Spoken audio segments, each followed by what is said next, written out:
ဒီနေ့ပြပြပေးသွားမှာကတော့အချိန်တိုင်းအတွက်အကောင်းဆုံး comic 3 ခုဖြစ်ပါတယ်။ Number 1 Watchmen ဒီ comic ကိုတော့ Alan Moore ကရေးသားခဲ့ပြီးတော့ Dave Gibbons ကရေးဆွဲခဲ့တာဖြစ်တယ်။1986မှာစတင်ထုတ်ဝေခဲ့ပြီးတော့1989မှာအပြီးသတ်ခဲ့တယ်။ Time Magazine ရဲ့ 100 Greatest Novels of Time စာရင်းဝင်တဲ့တစ်ခုတည်းသော comic လည်းဖြစ်တယ်။ဒီ comic ကအဲ့လောက်တောင်ကောင်းတာလားလို့မေးရင်အဲ့ထက်ကိုကောင်းတာလို့ဖြေရမယ်။ဒီ comic က superhero comic တစ်ခုဆိုတာထက်ကိုပိုတယ်။ political ဘိုင်းကိုချင်းကပ်ထားတာကိုလည်းတွေ့ရတယ်။ပြီးတော့တကယ်အပြင်လောကကြီးနဲ့ကန့်ညီလွန်းနေတဲ့စိုးဝါးမှုတွေဒါတွေကိုအများကြီးတွေ့ရတယ်။ဒီ comic ကိုပဲရုပ်ရှင်တွေ series တွေ animated movie တွေလည်းထွက်ရှိထားတယ်။ကျွန်တော်တို့ channel မှာလည်းဒီ comic ကိုဖတ်ပြသွားဖို့အစီအစဉ်ရှိတာမို့လို့စိတ်ဝင်စားရဆိုရင်စောင့်မျှော်ပေးကြပါဦး။ Number 2 The Dark Knight Returns ဒီ comic ကိုလည်း1986ခုနှစ်မှာပဲ Frank Miller ဖန်တီးခဲ့တာဖြစ်တယ်။အခုကျွန်တော်တို့သိရ Dark ဖြစ်တဲ့ Batman ဆိုတာဒီ comic ကနေစလာတာလို့ပြောလို့ရတယ်။ Batman vs Superman Dawn of Justice ရုပ်ရှင်အားဆိုရင်လည်းဒီ comic ကိုအများကြီး inspire ယူထားလို့ပြောရဲ။ဒီ comic ကိုတော့ကျွန်တော်မဖတ်ဘူး။ကျွန်တော်စာကြည့်ရတဲ့လောက် review တွေရဲ့အတိုင်းပြောပြပေးထားတာဖြစ်တယ်။ Number 3 Mouse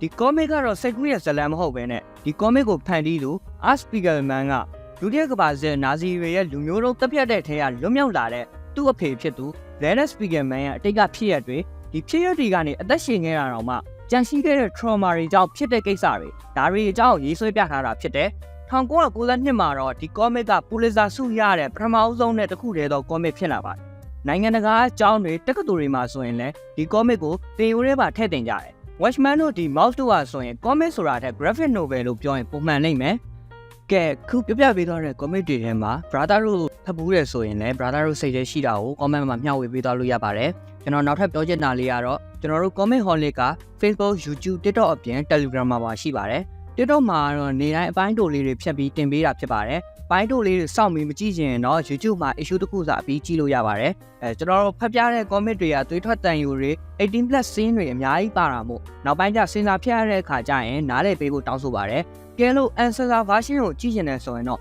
Telegram channel ကို join ထားပေးပါလို့ပြောချင်ပါတယ်ဗျ။အားလုံးပဲ see you soon